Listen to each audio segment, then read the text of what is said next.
My parents have been scheming ways to kick me out after I turned 18, and they sounded so serious that I decided to move out and beat them to it, but now they're begging me to come back and to not tell our family.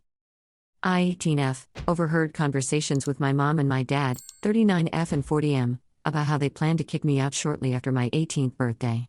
The way they were talking about it seemed like they were dead serious, and the way it was brought up multiple times made it seem like they were going to kick me out too. So, I decided that I wouldn't give them the chance to kick me out and made plans with my friend Riley, 17F, to stay at her place until I graduated and moved into a college dorm or had an apartment of my own. Riley's parents were horrified by the thought my parents would kick me out the second I turned 18 and agreed to let me stay at their place as long as I graduated high school. Riley, her parents, and my boyfriend Cole, 18M, came after midnight to help me take my belongings to their car and drive me to Riley's house. My parents woke up in the middle of this and asked me what the hell was going. I kinda shrugged and told them that I was moving out before they could kick me out. My parents tried to deny this and attempted to stop me from leaving, but there was nothing that they could do since I'm a legal adult.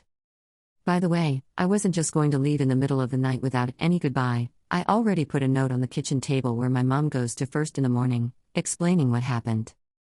Right now, I'm at Riley's house in their spare bedroom, and I've gotten bombarded with calls from my parents asking me to come back and not to tell my grandparents about this.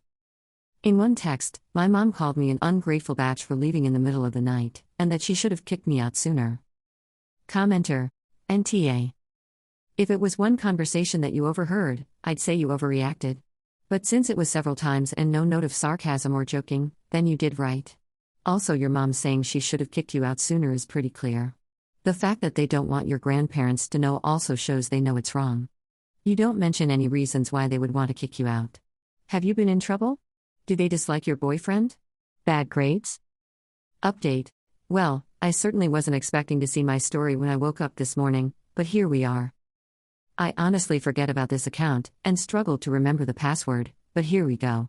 A lot of shocking information was revealed, and this is just my brief, messy account of it. So, like you all suggested I do, I told my grandparents what happened with screenshots of my parents' texts after I went to Riley's house. Let me tell you, that they were livid at what my parents were saying to me and the fact they were planning to kick me out. I ended up meeting up with them, and staying with them at their place for a few days while they tried to figure out what the F was going on with my parents. My mom and dad were being sent money monthly by my grandma and grandpa for my college fund since they mostly depleted it after my brother Alex moved out because he was tired of them begging him for money due to their gambling addictions. My mom admitted that their plan was to kick me out, but act like I moved out willingly because I found an apartment, and get double the money that they were previously getting to help out with my rent money once they asked my grandparents for it. Grandma yelled at my mom over the phone and told her that she'd never see a dime of her money again. She told my mom that she would rewrite her will so that the money my mom would have gotten would go to me, which my mom freaked out at. My dad blew up my phone one more time before I blocked both him and my mom's numbers for good, calling me an evil cunt and telling me that he wished my mom aborted me. So yeah. I talked with my brother, Alex, and the only thing he really had to say, or ask, I guess, was why our parents' scummy behavior hadn't been called out when they were trying to legitimately steal his paychecks to go gamble. I'm sorry if this is kinda rambly, but this was the best I could do at the moment. Thank you all for your advice, and I'll maybe give another update if anything else happens, but I doubt it will.